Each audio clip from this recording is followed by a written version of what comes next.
ეს არის ქართული ემიგრაციის მუზეუმი, რომელიც 1994 წელს დაარსა ბატონმა გურამ შარაძემ, პროფესორმა, ქართული ემიგრაციის მკვლევარმა. აქ დაცულია უმნიშვნელოვანესი დოკუმენტები, როგორც ისტორიული, ასე პოლიტიკური თვალსაზრისით. საიუბილეო წელი, ანუ 100 წლის თავი საქართველოს დამოუკიდებლობის გამოცხადებისა და სხვათა შორის ჩვენი უნივერსიტეტის დაარსებისა, ეს ძალიან სიმბოლურია, რომ ეს ორივე ერთად ხდება და ემთხვევა სულ რაღაც ორ თვეშია სხვაობა, არის ჩვენი ერისთვის ძალიან დიდი ისტორია, ეს იყო დიდი ბედნიერება, როდესაც საქართველომ 117 წლის შემდეგ გამოაცხადა დამოუკიდებლობა და ეს იყო მართლაც ყოველთაო ზეიმი, რომელსაც შემდეგ მოყვა აზერბაიჯანის და სომხეთის დამოუკიდებლობის გამოცხადება და მათაც თბილისში გამოაცხადეს სხვათა შორის. აი ამ ვითომ დას ერთი შეხედვით სპონტანურად გამოცხადებულ დამოუკიდებლობას ძალიან დიდი ფესვები ჰქონდა. 5 წლის რევოლუციამდე უკვე იყო საფრანგეთში ქართველთა ჯგუფი, სოციალისტ ფედერალისტები. ეს ადამიანები უკვე მე-20 საუკუნის პირველ წლებში, ანუ მე-19-ის ბოლოდან მოყოლებული, ქმნიდნენ საერთაშორისო პოლიტიკურ აზრს საქართველოზე, გამოსცემდნენ ჟურნალს საქართველოს ქართულ და ფრანგულ ენებზე, რომელიც ჟურნალი სხვათა შორის საქართველოს შემოდიოდა რასაკვირველია ფარული გზებით. პროცესები ძალიან რთული მიდიოდა საქართველოში, გამოდიოდა უამრავი პერიოდული გამოცემა, სადაც ამამი სიტყვა ითქმოდა საქართველოს დამოუკიდებლობის გამოსაცხადებლად, მაგრამ ისევ დევნა და 1910 წლიდან ჟენევაში იქმნება ქართულ სეპარატისტთა ჯგუფი. აი ეს ქართულ სეპარატისტთა ჯგუფი იწყებს მუშაობას სხვადასხვა ხელისუფლებებთან იმისათვის, რომ მათ მოიპოვონ მხარდაჭერას. პირველი მსოფლიო ომის დაწყების დროს ჟენევის ქართულ სეპარატისტთა ჯგუფი გადაკეთდება საქართველოს დამოუკიდებლობის კომიტეტად, რომელიც მართლაც აი თამამად ვიტყვი, ერთი დიდი სამინისტროს საქმეს ასრულებს. 18 წლის 26 მაისშიც, რა თქმა უნდა, მთელი ეს პოლიტიკური სპექტრი იყო ჩართული, დაიწყო ძალიან აქტიური ქმედება და ყველა მიმართულებით იქნება გვარდია. არდება კავშირები უცხოეთის ქვეყნებთან. 18 წლის ივნისში უკვე დელეგაცია მიდის ბერლინში. აი ეს ამ ფოტოზე არიან აღბეჭდილნი, აქ გახლავან ნიკო ნიკოლაძე, აკაკი ჩხენკელი, ზურაბ ავალიშვილი, სპირიდონ კედია, გიორგი მაჩაბელი, მიხაკო წერეთელი. დიდებული ქართველები, რომლებიც იწყებენ საერთაშორისო დონეზე საქართველოს წარდგინებას. რა თქმა უნდა, უმთავრესი ამოცანა იყო, რომ ამ გამოცხადებას მოყოლოდა საყოველთაო აღიარება. აი აქ გვაქვს წერილი ზურაბ ავალიშვილი როგორ წერს, რომ საფრანგეთის ელჩი ნორვეგიაში, რომ იყო დანიშნული, მასთან ქონია შეხვედრა. პოლიტიკოსებს სჭირდებოდათ მტკიცება იმის, რომ საქართველო იყო მრავალსაუკუნოვანი, დიდი კულტურის მქონე, დიდი ისტორიის მქონე ქვეყანა და რომელიც იმსახურებდა მდგარიყო ერად სხვა ერთა შორის.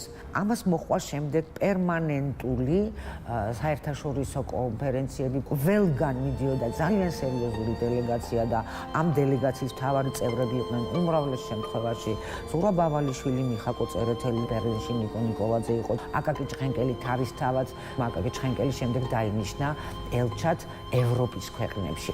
გიმთლიანად მართავდა ევროპის ქვეყნებში ჩვენ დიპლომატიურ კორპუსებს. ეხლა რაც შეეხება ჩვენთვის საინტერესო და მართლა ძალიან საინტერესო საქართველოს ნორვეგიას შორის ურთიერთობებს, ნორვეგიაში და შვედეთში პირველი ელჩი დამოუკიდებელი საქართველოსი გახლდათ მიხაკო წერეთელი, ფრიად განსწავლული ადამიანი, ეს იყო მეცნიერი და პოლიტიკოსი ერთობლივად. მიხაკო, რომელიც დამოუკიდებლობის კომიტეტის წევრია, წყალქვეშა გემით შემოდის საქართველოში, 1916 წელს შემოაქვს იარაღი, ფული საქართველოს დამოუკიდებლობის მოსაპოვებლად ბრძოლისათვის და ამავე დროს ეს არის კაცი, რომელიც წერს სამეცნიერო ნაშრომებს, თარგმნის გილგამეშიანს, იკვლევს ხეთას და მის ხალხს და მოგვიანებით უკვე დარგვნის ვეფხისტყაოსანს გერმანულად, სულხან საბას სიბრძნესიც რო ისა ერთ ხელში რომ ხმალი ეჭირა და მეორე ხელში კავა. აი სწორედ მიხაკო წერეთელი, რომელიც ფლობდა რამდენიმე ევროპულ ენას, იგზავნება სკანდინავიის ქვეყნებში, ანუ ნორვეგიასა და შვედეთში ელჩად. ეს არის 18 წლის ოქტომბერი. რა თქმა უნდა, ეს იყო ურთულესი პერიოდი და ამაზე მეტყველებს ის წერილები, რა მიმოწერაც აქვს მას აკაკი ჩხენკელთან, როგორც დიპლომატიური მისიების ხელმძღვანელთან. მიხაკოს ელჩობა გრძელდება სულ რაღაც 2 თვე. აკაკი ჩხენკელი უკვე წარადგენს მეორე ელჩს მიხაკოს შემცვლელს, ეს გახლავთ არისტო ჭუმბაძე, ასევე ძალიან საინტერესო პერსონა. კი, ნამდვილად ძალიან საინტერესო ადამიანი იყო, ამას აი თუნდაც ეს ამონარიდი მისი ბიოგრაფიიდან ადასტურებს. ბაბუაჩემი, ცნობილი ქართველი მწერალი, მთარგმნელი და საზოგადო მოღვაწე. არისტო მაქსიმეზდე ჭუმბაძე. დაიბადა 1880 წლის 1 სექტემბერს ზესტაფონის რაიონის სოფელ კლდეეთში, მასწავლებლის ოჯახში. იგი ქუთაისის სასულიერო სასწავლებელში სწავლობდა, შემდეგ კი სემინარიაში, რომელიც 1904 წელს დაამთავრა. ჭაბუკი არაჩვეულებრივად ფლობდა ფრანგულ და რუსულ ენებს და ოცნებობდა საფრანგეთში სწავლის გაგრძელებაზე. 1905 წლის აგვისტოში მან შეძლო საფრანგეთში სასწავლებლად გამგზავრება. 1911 წელს სამშობლოში დაბრუნებულმა ქუთაისში დაარსა გაზეთი კოლხიდა, რომელიც გახლდათ ეროვნულ-დემოკრატიული შინაარსის ქართული ყოველდღიური გაზეთი. მოგვიანებით ეს გაზეთი გამოდიოდა იმერეთის სახელით. კიტა აბაშიძის თხოვნით არისტო ჭუმბაძე თბილისში გადმოვიდა საცხოვრებლად და მუშაობას შეუდგა სახალხო გაზეთში. არისტო ჭუმბაძის მსხვილი პუბლიცისტური სტატიები ხელისუფლების გულისწყრომას იწვევდა, რის გამოც ის არაერთხელ დააპატიმრეს. ამიტომ მან 1914 წელს ამჯობინა კვლავ პარიზში წასვლა და სორბონის უნივერსიტეტში სადისერტაციო ნაშრომზე მუშაობის დაწყება. 1916 წლის მაისში არისტო ჭუმბაძე ჟან ჟორესის ლუმანიტეს კორესპონდენტი გახდა. შემდეგ არისტო ჭუმბაძე დაბრუნდა საქართველოში და განაგრძო მუშაობა გაზეთ სახალხო ფურცლის რედაქციაში. 1918 წელს საქართველოს მთავრობამ დააფუძნა დიპლომატიური წარმომადგენლობა შვედეთსა და ნორვეგიის სამეფოებში. პირველი ელჩის მიხაკო წერეთლის წასვლის შემდეგ 1918 წლის 26 ნოემბერს საქართველოს მთავრობამ მიიღო გადაწყვეტილება შესაფერის კანდიდატურად შეერჩია საქართველოს მაშინდელი პარლამენტის წევრი არისტო ჭუმბაძე.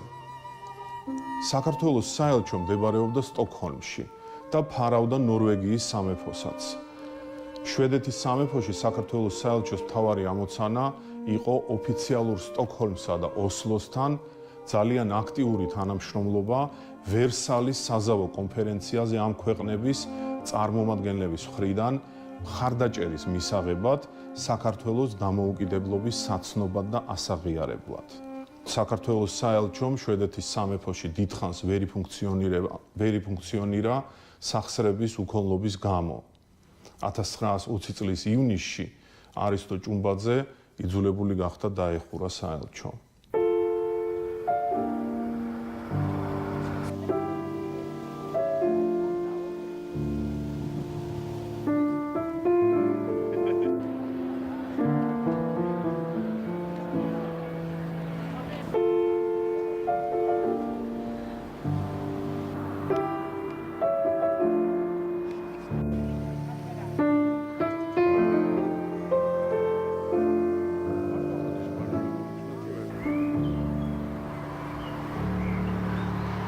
იყო კიდე სხვა ურთიერთობები, არა მარტო პოლიტიკური და ერთ-ერთი მნიშვნელოვანი ფიგურა ქართულ-ნორვეგიული ურთიერთობებისა გახლავთ ზურაბ ავალიშვილი. ზურაბ ავალიშვილს მეუღლე ყავდა ნორვეგიელი ქალბატონი. ერთ-ერთ წერილში წერს იგი, რომ მეო ნორვეგიაში გამოვიარეო, რომ ჩემი მეუღლე მომენახულებიაო. ძვირფასი მეუღლის სანახავად ჩასული ზურაბ ავალიშვილი რა თქმა უნდა დიპლომატიურ სულებსაც აკეთებს საჭადრაკო დაფაზე და გარკვეული საინტერესო შედეგებიც მოჰყვება მის საქმიანობას. თუ კი სადმე რაიმე საერთაშორისო კონფერენციები იმართებოდა, ბატონი ზურაბი გახდა პირველი პირი ფაქტიურად ამ დელეგაციებში. ის იყო კონსტიტუციაზე მომუშავე ჯგუფის აქტიური წევრი, ასევე დამოუკიდებლობის აქტზე მომუშავე პერსონა, ის იყო საერთაშორისო სამართლის სპეციალისტი, სანქტ-პეტერბურგის უნივერსიტეტის კურსდამთავრებული და მას საერთაშორისო სამართლის სპეციალისტები უწოდებდნენ იურისპრუდენციის ამომავალ ვარსკვლავს. ის იყო იმდენად მრავალმხრივი, რომ ისტორიულ ნარკვევებსაც აქვეყნებდა, წმინდა ლიტერატურული ხასიათის ნაწარმოებებს. აი ზურაბ ავალიშვილს ყავდა 3 ძმა და 1 და. კატო, გივი, ვანო, ოსიკო და ზურაბი. აი ეს არის ზურაბი, სულ კიდურა. და ესეც პატარა ზურაბი. მათი დედა იყო ოლგა ჰომბელტი, რომელიც შვედი იყო წარმომავლობით. ზურაბის ძმამ ცოლად მოიყვანა ბებიაჩემის დიდი ბებიის და ნინა ყარანგოზიშვილი, რომელიც ძალიან ახლო იყო ზურაბთან, იმიტომ რომ ერთიანი რაღაცა პოლიტიკური შეხედულებების იყვნენ. ეროვნულ-დემოკრატიული პარტიის ჩამომყალიბებელი იყო ზურაბ ავალიშვილი საქართველოში და იბრძოდა სულ დამოუკიდებლობისთვის, საქართველოს დამოუკიდებლობისთვის და ნინაც იყო აქტიური წევრი მაგისი პარტიის და იმდენად აი კარგი ურთიერთობა ჰქონდათ, იმდენად უყვარდათ ერთმანეთი, რომ მაია, როდესაც ესე იგი ზურაბმა ის მაია მოიყვანა და წასულები იყვნენ, მაიას სახელი დაარქვეს მაია წულუკიძეს. ზურაბის ძმის შვილიშვილს კი.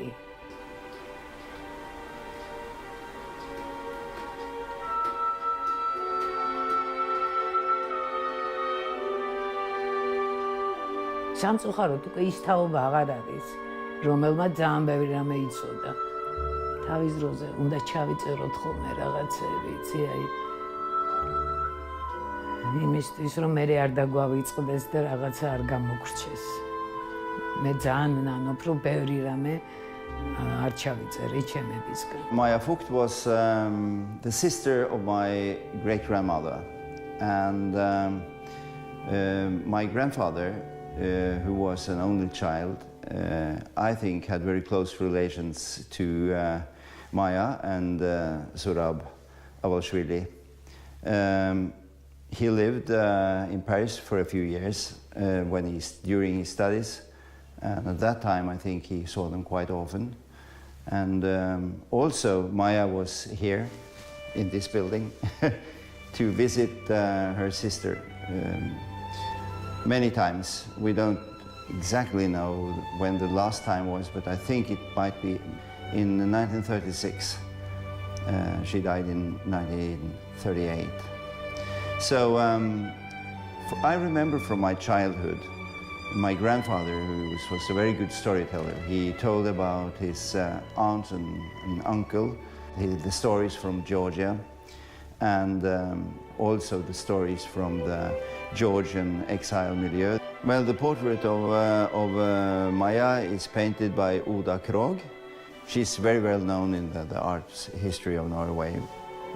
She was married with Christian Krog, and maybe one of the most well-known persons from this group of artists that we call the Bohemians. Maya went with her best friend. Her name was Dagny Juel, very well known as one of the most famous models to Edvard Munch.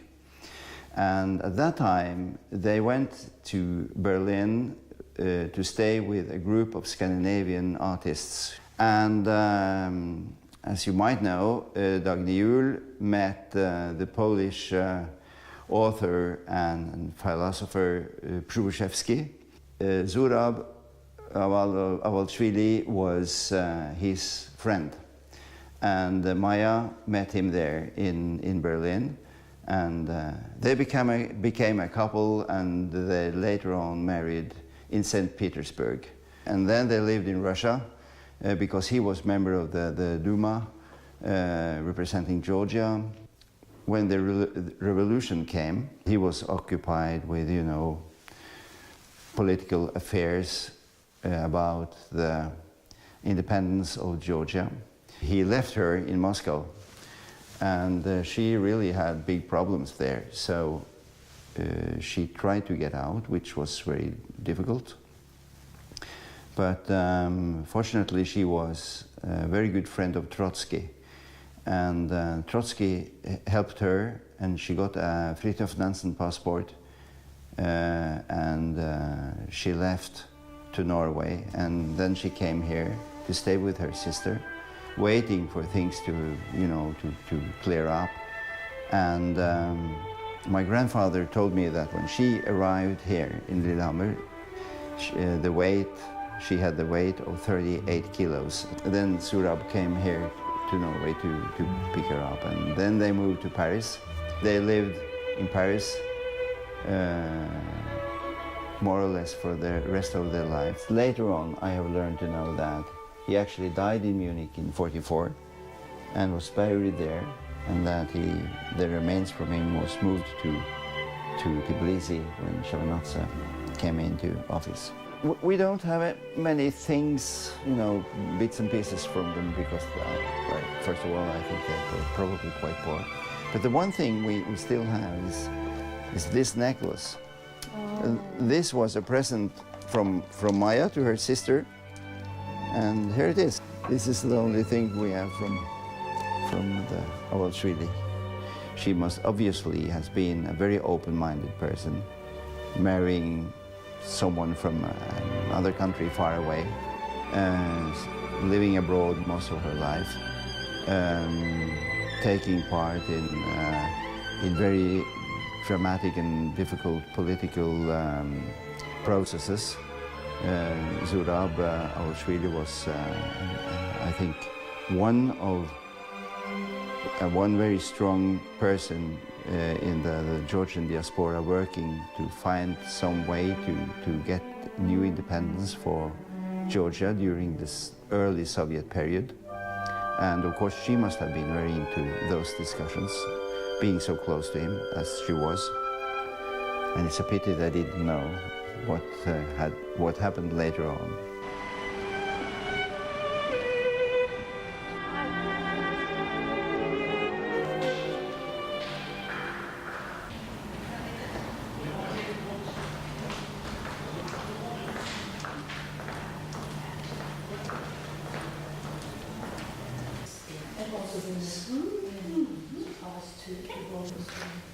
So I think I would start with the one that visited Georgian first, and that was Knut Hamsun.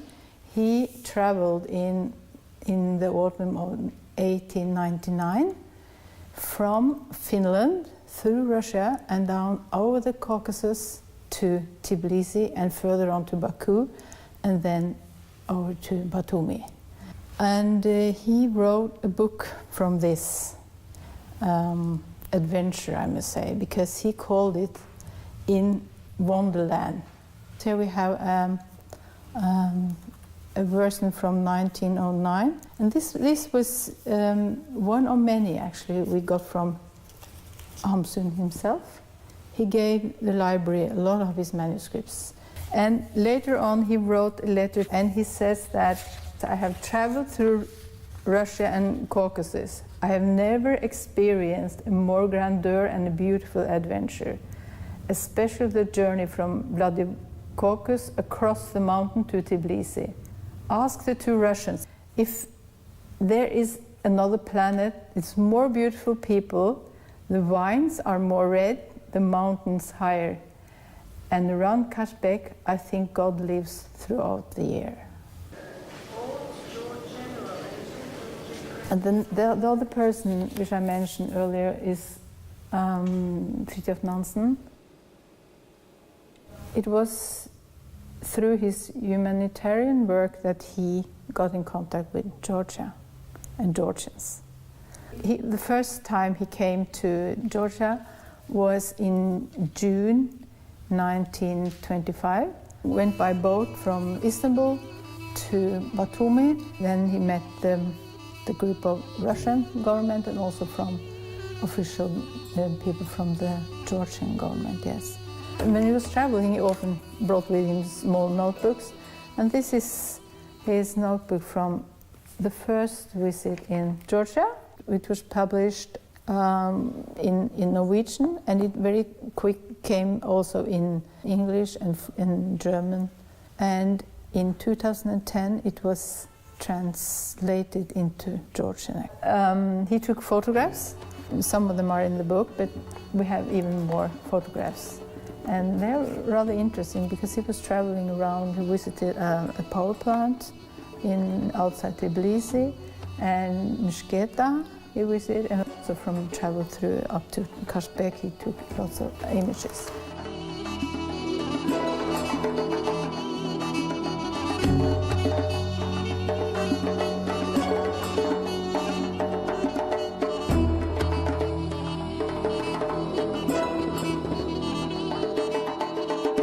This is a file from his archive of the humanitarian work, and it's in the group related to the famine in Russia.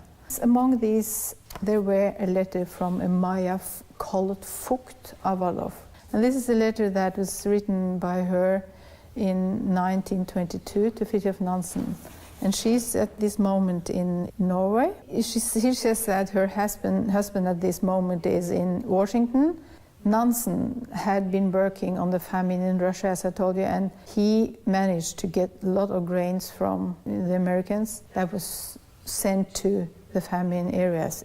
She asked if Nansen could help President Hoover at the time to get in contact with her husband. So also it might be that Georgia could get some of this grain. She thanks Nansen for giving a speech in Geneva in 1920 for the Georgian independence, and I also hope that he also at this time will give a speech for these very brave little people.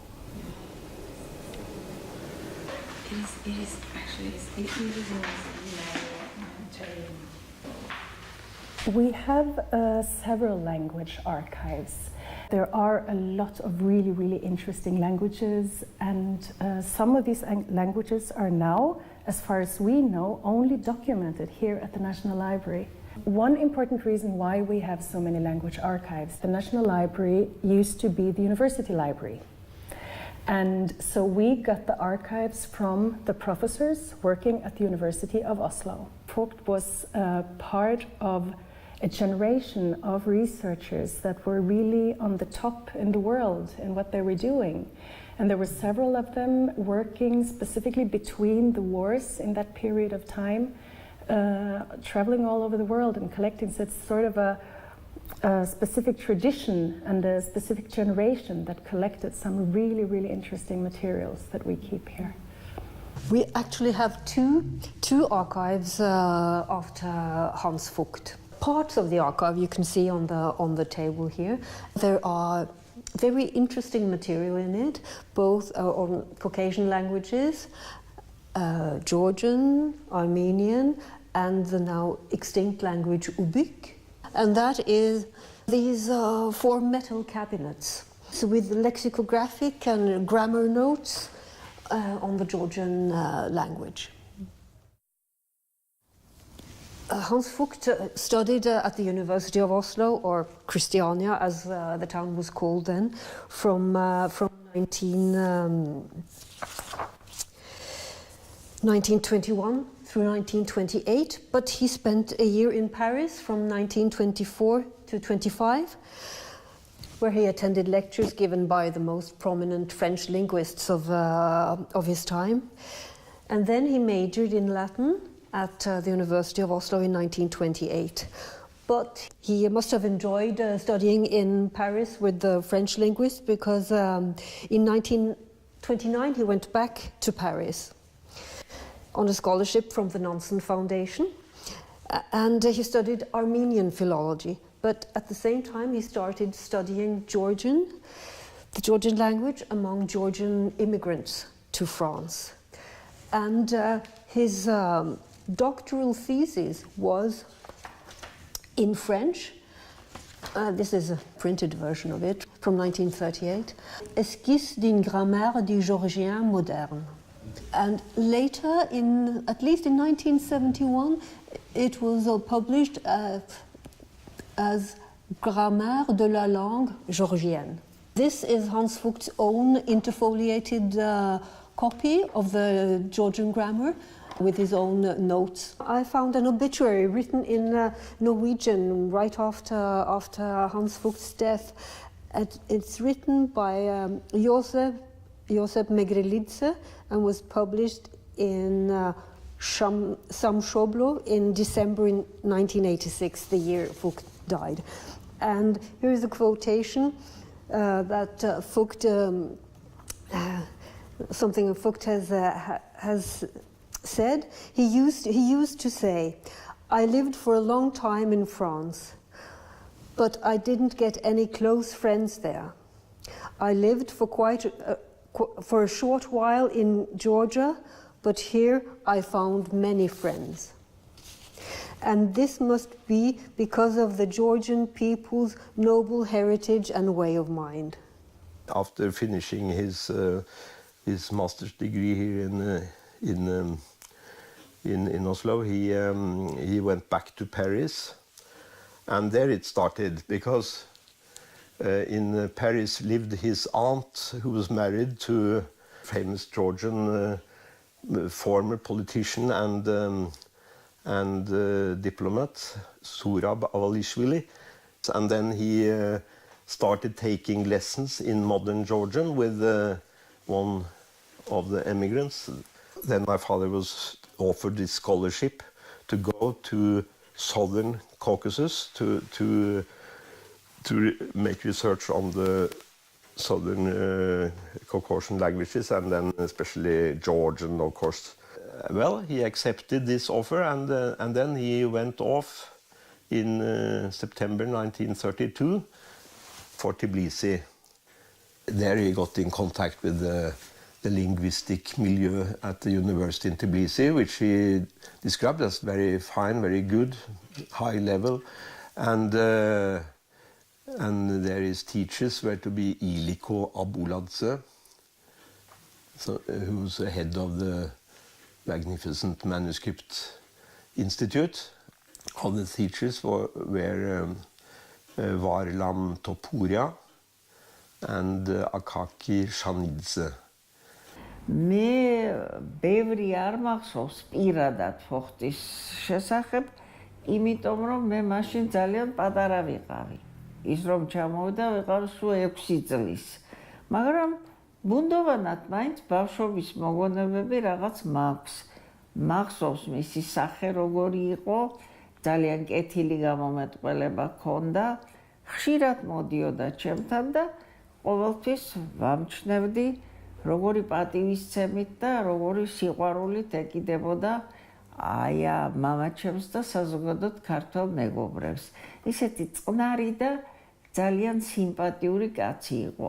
My father describes in his account how the times were very hard, very harsh, shortage of everything, and during the winter he had to sleep with his overcoat. After a while he managed to gain entry to the circle around Dito Shevardnadze, who had an apartment in the building of the art museum, in the basement there.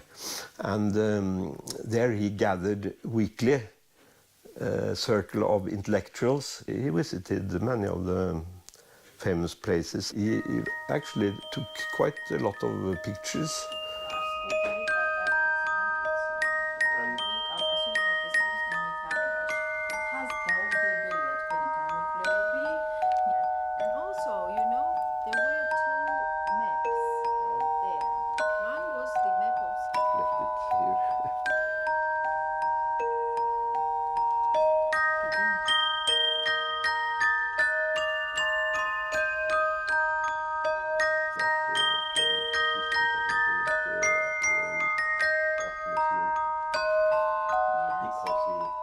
he says that by Christmas time, after 3 or 4 months, and he could make himself understood in Georgian and understood what people said to him. And I talked directly to him, and after a year he spoke fluently. თელავში იყო წასული ალავერდობაზე და აშუაღამისას დაიკარგა კაცი. აღარ არის. შეწუხდნენ ძალიან დაუწყოს წერნა და მე ხალხი რო იყო ჩამოსული ამ ალავერდობაზე, მაშინ ურმობა იყო კიდე ურმები, ჩარდახიანი ურმებით, რომელიღაცა ჩარდახიან ურემში იპოვეს, იქ ხალხში ჩამჯდარი და იქ ლაპარაკობდა. Then he left Tbilisi in December 33. He had to carry a lot of things, among them the painting upon the wall, which the painter came running and gave him just when he was to enter the train, and he had to take it under his arm and carry it through Europe. His first real contact with Georgian linguists after his stay in the 30s was in 1960, when he went to a Orientalist Congress in Moscow. Not so many years after, he went to Georgia in 1966 to the celebration of Shota Rustaveli's 800 jubileum.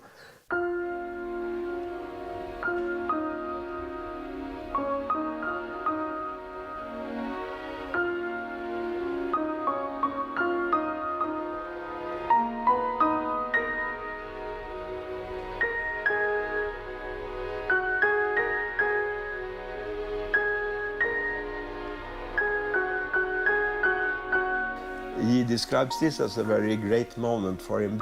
It was a meeting in the opera for all the representatives and the invited persons. And everybody before him had spoken in Russian. Everybody, not a single word in Georgian. And he gave his speech in Georgian. And that was enormous applause, and afterwards absolutely silence, and he continued, and then big applause again.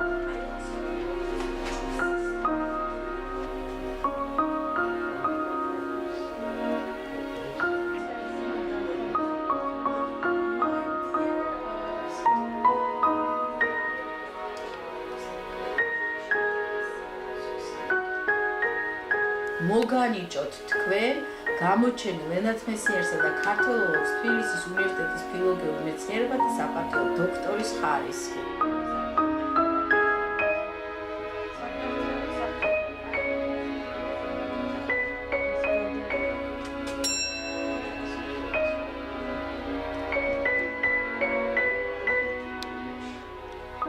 In our house we had these Georgian books with the strange letters on the on the backs, and to me and my sister Georgia was something of a fairy tale country.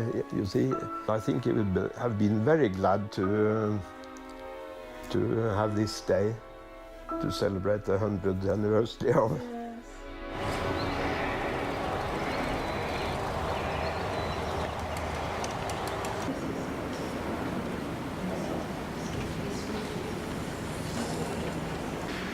We are now in the Library for Humanities and Social Science at the University of Oslo. This library is as old as the university. We have literature on all languages that are being taught at the university, and also of other languages that are not being taught anymore, or are just important linguistic background literature for the scholars in linguistics and language studies. So Here, the collection of Georgian literature comes in because there has been several scholars of Georgian language, and Hans Vogt is among the hottest names in this connection. For a nation to exist, they need a proper intellectual milieu produced by a good university. And Norway, building itself as a nation state, needs such people as Hans Vogt. They need people who can look abroad. They need people who could see various cultures and integrate the nation state into a broader context. And then, of course, there are others here after Hans Vogt who studied these things. This is a study of language history, which is broad, which integrates the world and creates understanding. We have continuity here to some extent, mostly on the research level, but now we have great expectations for further cooperation. We on each side of Europe, on the extremities of Europe. So it's very interesting that we are on these sides and that we somehow can build this bridge.